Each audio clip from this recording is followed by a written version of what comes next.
શ્રી સ્વામિનારાયણ ગાદી સંસ્થાન દ્વારા વિશ્વ વિરાસત સપ્તાહની કવિશ્વર સ્મારક ખાતે ઉજવણી કરવામાં આવી। મણિનગર શ્રી સ્વામિનારાયણ ગાદી સંસ્થાન દ્વારા વિશ્વ વિરાસત સપ્તાહની કવિશ્વર સ્મારક ખાતે ઉજવણી કરવામાં આવી હતી।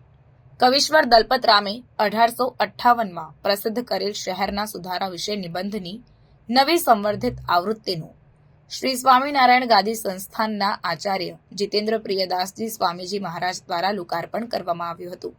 આ પ્રસંગે જાણીતા ઇતિહાસકાર ડોક્ટર રિઝવાન કાદરીએ 166 વર્ષ પૂર્વે કવિશ્વર દલપતરામ કૃત શહેરના સુધારા વિશે નિબંધની પ્રસ્તુતતા દર્શાવવામાં આવી હતી। અમદાવાદ રિલીફ રોડ કેલિકો ડોમની સામે આવેલી લંબેશ્વરની પોળમાં કવિ દલપતરામ સ્મારકે મોટી સંખ્યામાં સંતો, કવિશ્વર પરિવારના સભ્યો અને તે ગુજરાત સિવિલ એન્જિનિયર્સ એન્ડ આર્કિટેક્ટ્સના હોદ્દેદારો ઉપસ્થિત રહ્યા હતા।